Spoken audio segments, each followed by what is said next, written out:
Well, good morning, everybody. I am so happy to be here today and so thrilled to be able to swear in our new Secretary of Defense, and we are honored to have him. Now, before we do that, I have to say a few words of appreciation. First, of course, to the President of the United States for nominating a person who is respected and adored by the warfighters. This is the Secretary of Defense who will stand up for the men and women that we send overseas to fight our nation's wars. I think a lot of them feel that they haven't had somebody who's had their back. That will change because the President of the United States nominated this guy, and we are grateful to President Trump for doing so.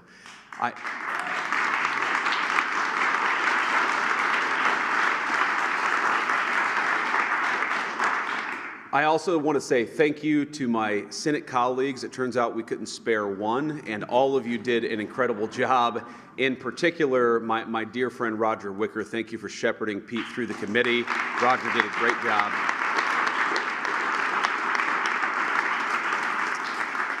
And in addition, all of the members of the Senate Armed Services Committee, who I know gave Pete the vetting and the hearing that he deserved, and I'm glad that we all ultimately decided that the President's nominee for Secretary of Defense ought to be our actual Secretary of Defense, and we're here today. I'm going to say one final thing. If you look at what has separated President Trump from so many of the people who came before him, it is the view that, number one, we should be sparing in how we deploy our most precious resource, which is the men and women who are willing to put on the uniform and put their life on the line for this country. We shouldn't send them everywhere, but two, when we do send them anywhere, we ought to empower them with the tools necessary to fight and win quickly and come home afterwards. And that is what sets this administration apart, and that's what Pete Hegseth represents.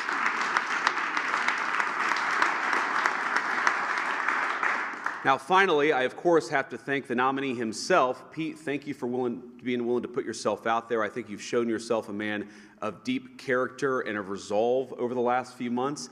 Jennifer, thank you for standing by, our new Secretary of Defense, and your beautiful family, from your kids to the extended family. You guys did a hell of a job. We're proud of you, and we're glad to have you in Washington as we work to make America great again. So with that, let me administer the oath of office.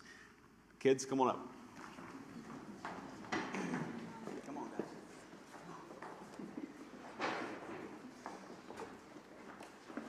All right, put your hand on the Bible, raise your right hand, and repeat after me.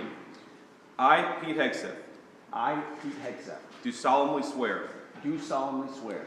That I will support and defend the Constitution of the United States. That I will support and defend the Constitution of the United States. Against all enemies, foreign and domestic. Against all enemies, foreign and domestic. That I will bear true faith and allegiance to the same. That I will bear true faith and allegiance to the same. That I take this obligation freely. That I take this obligation freely. Without any mental reservation or purpose of evasion. Without any mental reservation or purpose of evasion. And that I will well and faithfully discharge. And that I will well and faithfully discharge. The duties of the office on which I am about to enter.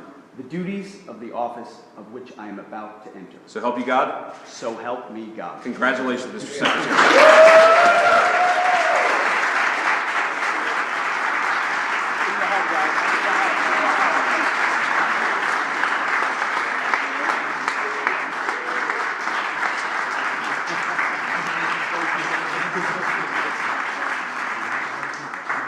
Congratulations. Mr. Secretary, say a few words.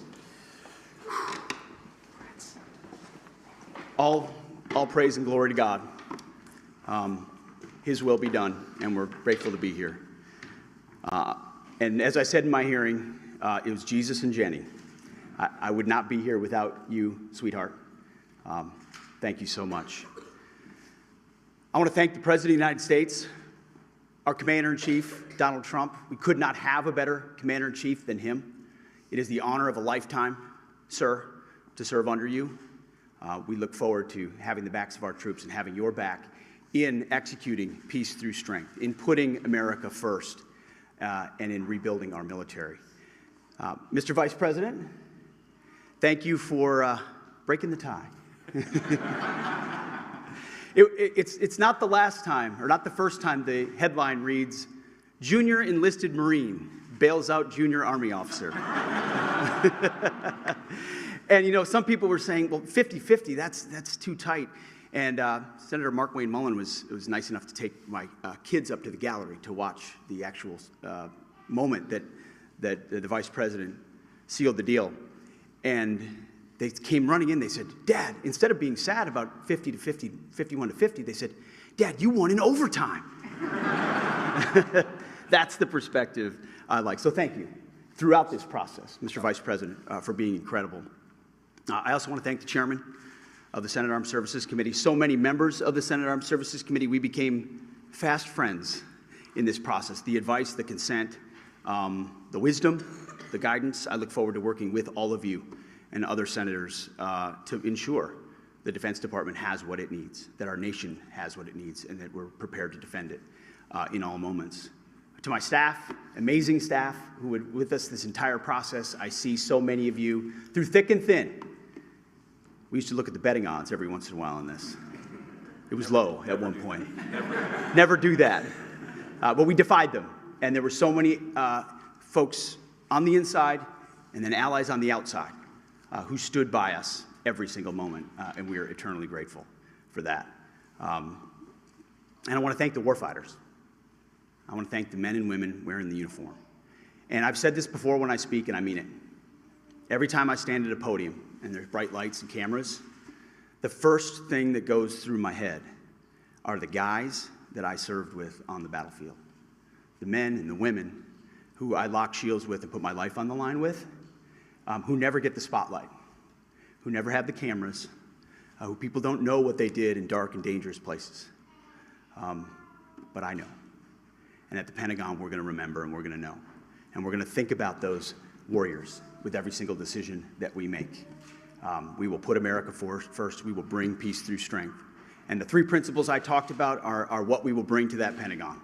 Restore the warrior ethos in everything that we do. Rebuild our military.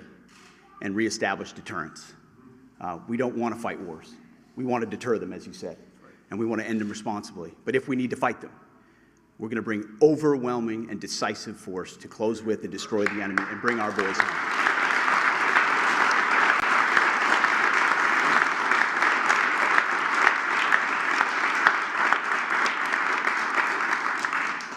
And to my other family that's here as well, who I love, it's the honor of a lifetime. And I would be remiss if I didn't note one person in this room who doesn't expect to be recognized, but Captain Rougeau is here. He was my company commander on my first deployment in Guantanamo Bay. He was there on June 3rd, 2003, when I first swore in as a second lieutenant at Princeton University, and he swore me in. And I wanted to make sure he was here today with me as well. Thank you very much.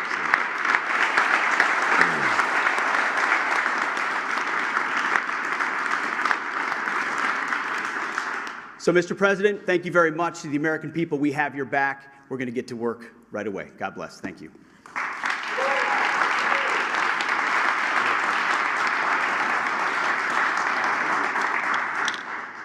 All right, I guess that's it. Any questions? Next question, why should women in the armed service trust you? Guys, let me answer that for the new secretary.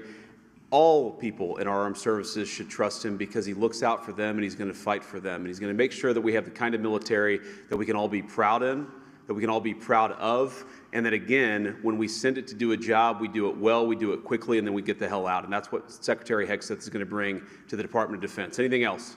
Are you worried about any other nominees coming really close to the line as we saw with Hegseth? You know, as I learned with the Buckeyes just a week ago, when you win the championship, you don't give a damn what the score was. We won the championship on this one. We've got a great Secretary of Defense. We're proud of him, and he's going to do a great job. Thank you all. Take care.